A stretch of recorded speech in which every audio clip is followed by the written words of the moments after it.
started back out with the ultimate Talion. I literally just last night chassis swapped this thing again. I did eventually get the new chassis from M2C, so that's what's back on there, and we're just gonna repeat. And like I said in the first video and in the message, if this thing breaks this chassis again the way it did last time, I will take full responsibility. But for now, we want to see if it'll just break the same way or not. But more importantly, we're gonna just send it, have some fun, man. Let's do it.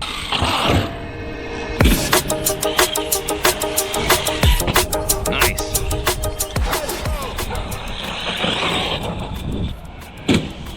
Woo. Wow, I shaved the ramp.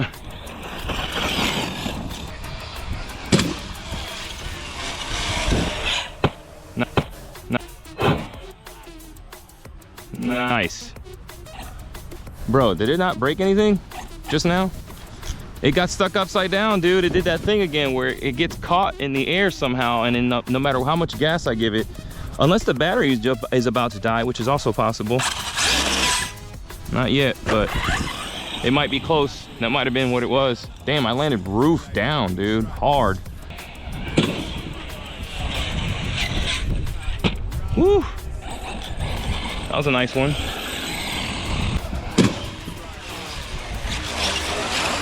Oh, I tried to get that last rotation. Damn it. I think I got a tire coming apart. Oh. It's like, it's shooting up high, man. It's not going far, it's going high. There we go. See what I'm saying? It's going high, dude. It's getting shot way up. Oh my God. Woo, that was close. Wow. I almost freaking T-boned myself into the tree, man. There we go, there's a good one. There's a good one. That was 140, 130. It's 125, 130. Yeah, 135. Oh shoot, I didn't know where I was at. Battery's going dead. Oh, I could tell the battery's going dead. I was full throttle there and it didn't feel like it was going anymore. Any minute now. There it is, see? I told you, I knew it. I could feel it. LBC in the easy. All right, well, there's one battery. Let's move on to the next.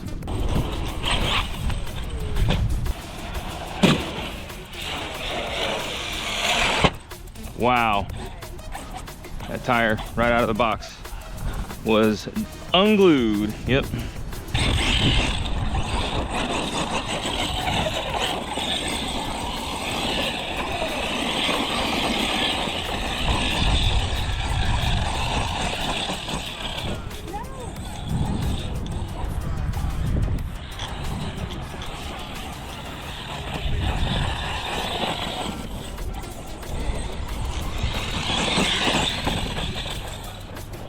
Woo! Oh!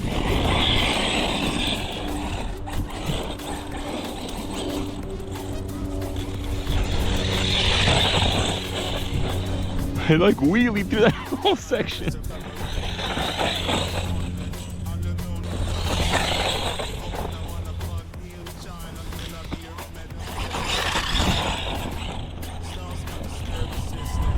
All right. It's gonna get hot.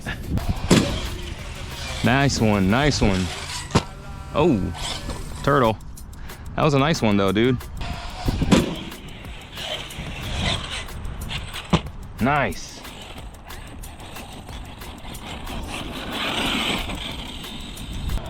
Oh, damn it. Woo! Oh, that was close, man. I shaved the ramp hard, dude. And I hit that brake right at the, oh my God. Nice.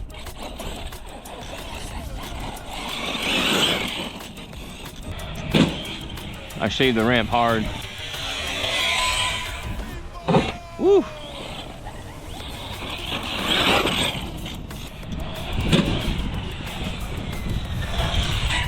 Nice. Oh, damn it, turtle. Tiny bit sooner.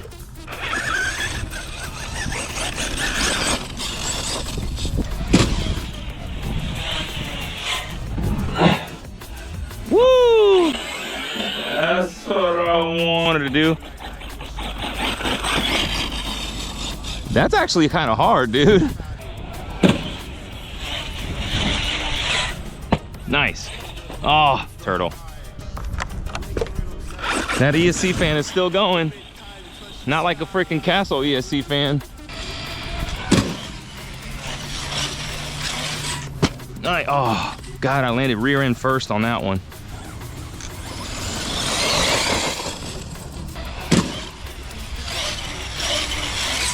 Nice.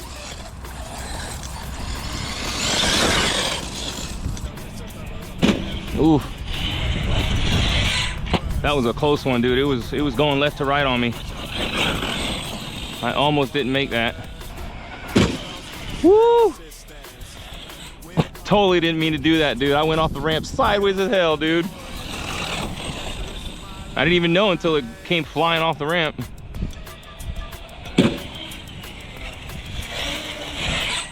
Nice. Oh.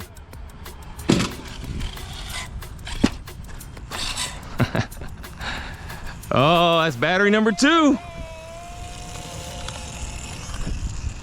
It's cracked. It's definitely cracked now. I can see it. But look. Oh yeah, you can see it right there. It right there. It's cracking right there. Yep.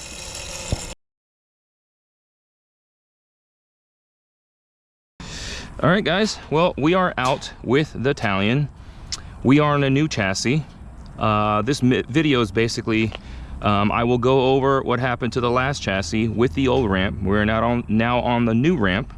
So we're going to hit this ramp as many times as we can. And then I will give you guys at the end of the video an update as to what happened to the second chassis that was shipped out, and what happens to this one, and we'll talk about it. But for now, we're gonna send it off the new ramp. Let's do it. Woo! Wow, dude.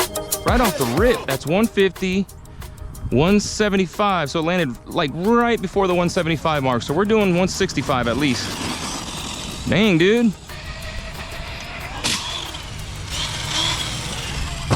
Oof.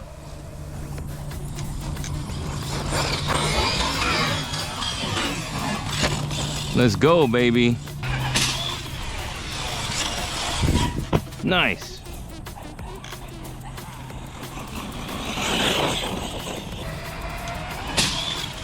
Let's go, baby. All right. Whew. Right before the 175. So it does on average probably 160, 165 feet. That's not bad, dude.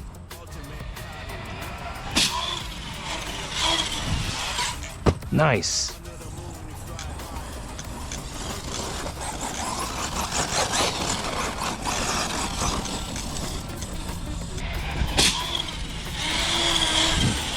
Oh, oh, oh.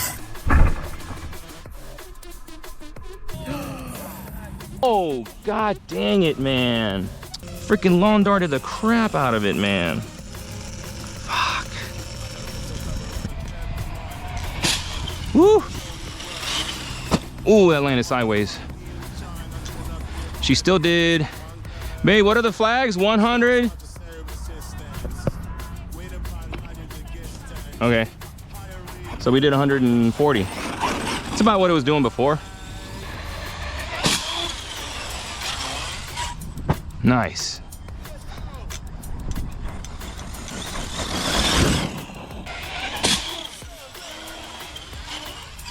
Wow. I almost didn't make it all the way around on that one, dude. But that went, yeah, same as before, like 165.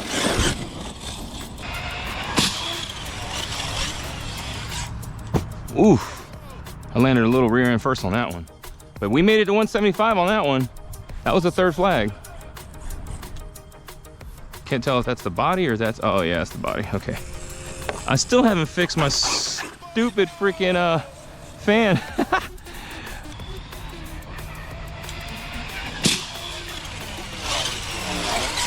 Nice. Ooh, that was a hard rear landing, dude.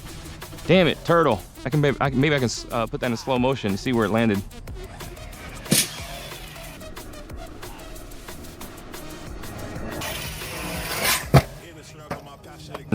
Because we're at 1, 2, and 3. That's 175 right there. So we landed in front of that. No, that's 150. That's 175. We landed right around there. So yeah, that's about right.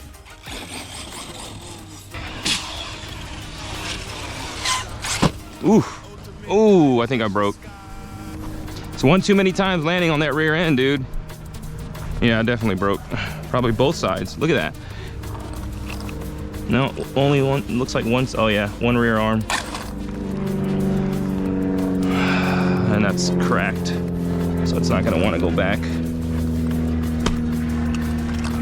Sometimes you can get away with it for like a couple more hits if you can get it to go back into the but not this time. That's my fault again. Oh, it's crab walking on me, dude. Landing way too hard on the rear. Like, you have to land it flat, dude. You cannot land it rear end first. All right, we are back. I want to start off with excuse the echo in the audio. I had to move my repair bench and all of my, basically my shop into the house because it is the middle of summer in Florida and it is damn near impossible to work in that garage when I get home from work. So I moved everything inside because it's just too damn hot outside. I'm like sweating, you know, buckets sitting in the garage trying to repair my cars. So I apologize for the bit of echo in the audio of my voice, but it is what it is, man. So anyway, we are back here with the TALION. You just watched basically 3 or 4 batteries worth of bashing on the new ramp and some of the old, or some of the new ramp, mostly the old ramp. And so I guess I'll get just, you know, the elephant in the room out of the way first. Just like the title of the video says, you know, it was my fault, but I'm not sorry. And that is the chassis situation. So the last time I had a little bit of a rant on this chassis situation. I want to start off by explaining that the last time, you know, I talked about this, I was never upset that the chassis were breaking. Okay, I understood very well that the ramp is causing a lot of damage to these chassis, probably to the car in general, just because of how hard it hits that ramp.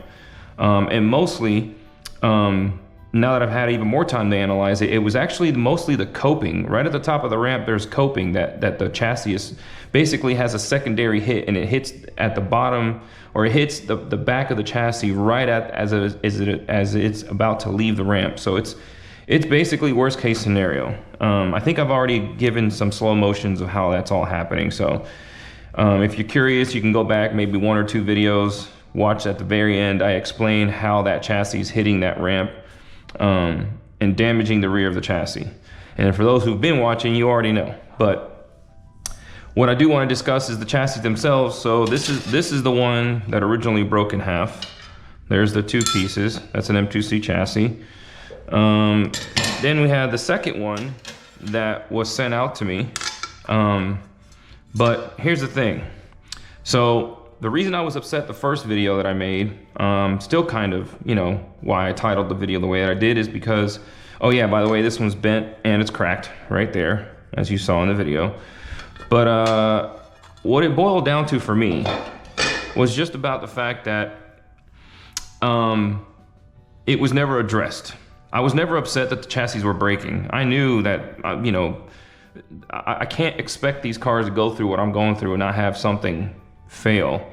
But what I was upset about originally, and still think it's just not right, is the way the whole thing was handled. So like I said in the first video, I broke the chassis. I respectfully asked to have it warrantied while giving Avery at M2C the out. I specifically worded it in a way where if he did not want to warranty the chassis for obvious reasons, I would have said, okay, because I understand. Instead, the response was, of course we can. So I said, okay. So it was warranted.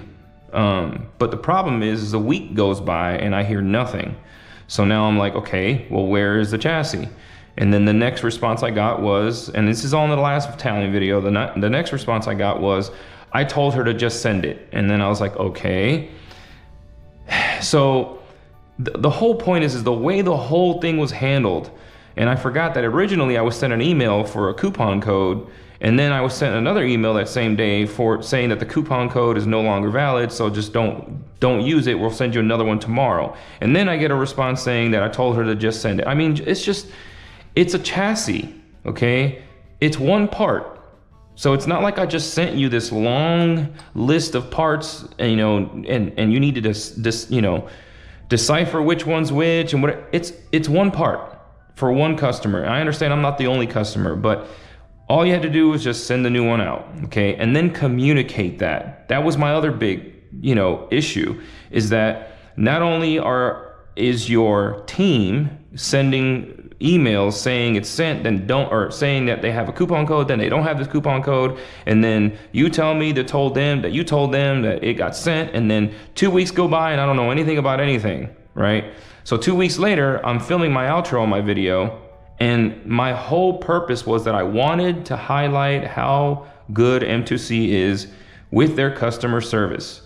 I actually had the intention of trying to make the end of that video showcase that, listen, the chassis broke, but here's a new one. Worry not, M2C's got your back. Instead, what I had to do was make a video talking about how I have no idea what's going on with the new chassis. And then I get blamed for speaking badly of a company, okay, while that company is not even acknowledging how they're treating the customer. And so I bought the third chassis, and lo and behold, I get an email asking if I received this chassis, the second one, the warranted one. And I'm like, oh, that's funny, because I didn't hear anything from you guys until you thought that I bought another chassis because I never received the second one. But what you should be doing is following up to make sure I got the second chassis before I bought another chassis, which rings the alarm bells. So again, I was wrong because the chassis was breaking because I added this ADU chassis brace to the rear, okay? I added that chassis brace to the rear, and I think that made this whole rear of the car so rigid that when it hit the coping, it was putting all that stress onto the rear of the chassis. Okay, so that part I take fault for. I take fault for, the chassis breaking in general. I don't care. I'll buy another one, okay? But what I won't take fault for is how the whole situation was handled. What I also want to say is, here is a Vidavon chassis, right? This is Vidavon? Yeah, this is Vidavon because it's red. And as you see, the chassis is bent real bad to the downward, and that's exactly where the coping hits the chassis hits the coping, and that's why that was happening. But is it broken? No, it's not. Here's a stock 7075 EXB Creighton chassis, same thing, bent at the back, but is it broken? No, it's not. Okay, so again, you can say that I'm trying to talk shit on M2C. I'm really not. I'm really just being honest, okay? I'm being honest about what I find, what I see, my experiences with certain parts. This is why, I tell people, if they want a really good outdrive, you get GPM outdrives. They are freaking bulletproof, dude. They're so freaking stout. It's insane. And I found that out by accident, okay? But if you want, a good servo, you get Perfect Pass. If you want your A, B, C, and D blocks to be, as far as my opinion is concerned, you get custom RC upgrades. If you want an ESC plate that is the best out there, you go to M2C. If you want a top plate, you go to M2C. If you want ZRS piston kits, you go to M2C. If you want some of the best shock towers out there, you go to M2C, okay? Does that mean that when you get a chassis, you don't go to M2C? No. I'm just saying that was my experience with the customer service, and it seems like their chassis, for whatever reason, tend to be harder, and so they break under extreme situations like the one I had. Now, with that said, obviously, now with the ramp I have, I won't have any of these problems. I can probably put whatever kind of chassis. I could probably put a stock chassis on it. Probably wouldn't bend that way because the ramp is just so easy on the car. You know, and in fact, I plan on doing that pretty soon. I think I'm gonna buy a new EXB Creighton with like the newest V6 version because I wanna see if the stock chassis will just take it. You know, I wanna see how much less damage will I incur if I just don't have that ramp that I had. So anyway, like I said, it was my fault, but I'm not sorry. So anyway, so I wanted to point out the ESC fan. So a gripe I had, and this ties into everything I'm about to say too. You know, I am not sponsored by anyone, which means I'm allowed to say and give my opinions and say what I want about the products that I try. You know, at the end of the day, unless you're willing to pay me or give me everything that I use, then that's, you know, I have every right to be as honest as I want. So speaking of honesty, the Castles, man, I spoke about this maybe 3 videos ago. Castle ESC fans, man, are just so bad, dude. They break so easy. And this ESC has a fan that it's had on it since this car was built, like, I don't know, 4 or 5 months ago. And the ESC is making noise because one of the fan blades is broken. But what you'll notice is it does not stop working. Even with a blade missing, this thing keeps on going, which is something you cannot say about the Castle ESCs. And I know guys that are fans of Castle ESCs will tell you that they're best, probably because they're using them for speed running. But when it comes to bashing, not so much, at least not in my experience. Also wanted to point out the modification I did on this one, which was that rear tower to bulkhead brace adapter. I've actually used this same adapter for a few of the other cars I've built recently. The verdict is still out on whether or not it's a better setup or not, but I've added it to 3 of my cars so far. But I haven't had enough time to bash them all enough times to see what the outcome is. But so far, I do like it. I do like how it ties the tower into the bulkhead and then into the bracing. Let's see what else. I wrote some things down because I forget in my own videos. I do so much filming and bashing that. I wanted to also point out for you guys that have been watching for a while, or maybe, you know, if it's the first time you've ever seen it, but where I'm standing in relation to the ramp, I used to stand a lot closer to the ramp because the cars weren't going that far. But now I'm standing probably a good 100 feet or so away from the ramp. So when the car goes past me and lands, it looks like it's not going as far. It's actually going further. It's just that I'm actually standing further away from the ramp. So the perspective from me to the car where it lands looks like it's less because I'm just not standing as close to the ramp anymore. And honestly, I can't because I end up with the car looking like a little dot in the distance, you know? So, and then a rundown on the car is basically A, B, C, and D blocks are custom RC upgrades. Top plate is M2C, ESC plate is M2C. Perfect Pass Monster Servo, Scorched RC Servo Horn and Link. It's a hot racing adapter here for the front, but I am planning on getting the ADU one that makes all this one piece. Custom RC upgrades, tower to tower brace.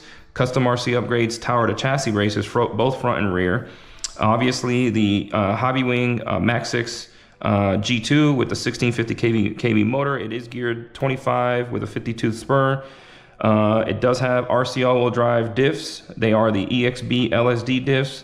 I am using M2C input cups.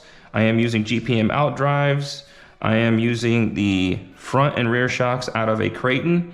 And these are shock towers off of a Creighton on a TALION, but then it has Mojave arms. And the whole purpose of this build was originally to mimic the style of the Team Corrali Asuga, which there's a video I have on that compares the two and puts them right next to each other. You can see the wheelbase and the track width end up being exactly the same. So I was able to accomplish that. If you're an Asuga fan like I am, and you really like the way that car handles and jumps and everything else, what you can do is get either a TALION, or you can even get a Creighton chassis and then put Mojave arms with Creighton towers, and it gives you the same exact setup. I mean, just about the same. So again, the shocks on the front and rear from an EXB Creighton. The oils in them are just stock oils. I believe it's 90 weight or 100 weight, one of those two. It's got the hot racing hubs front and rear. I do want to upgrade those to the scorched ones. I think the scorched ones are just a tad bit more advanced in design. Bulkheads are both scorched RC. Again, I've talked about those many times. To me, the scorched bulkheads are the bulkhead that gives you the most amount of room to set your ring and pinion mesh. What else is left on this thing, dude? I don't even know. ABCD blocks. Fluids for the diffs, 20 million in the center, 1 million in the front, 500K in the rear. And that's about it. So after this video, I will be doing, this is the Italian. So yeah, the Cralion will be next. After the Cralion, I believe will be some new videos on the Ultimate Typhon and the Kagama 4. So stay tuned for all of that. And that's it, man. Again, for those who have been watching, I thank you for returning. For those who have subscribed, I thank you for that. The channel's always growing. I keep track of my numbers, not necessarily because it's super important, but just I'd like to know whether I'm heading the right direction or not. So, but yeah, thank you guys, and massive thanks to my wife as always. She's always out there with me, man, helping me set up, helping me record, you know, and now she's bashing with me too, so we need to bring her back out too, for sure. So, but yeah, anyway, stay tuned, guys. We got plenty more coming, and keep on bashing.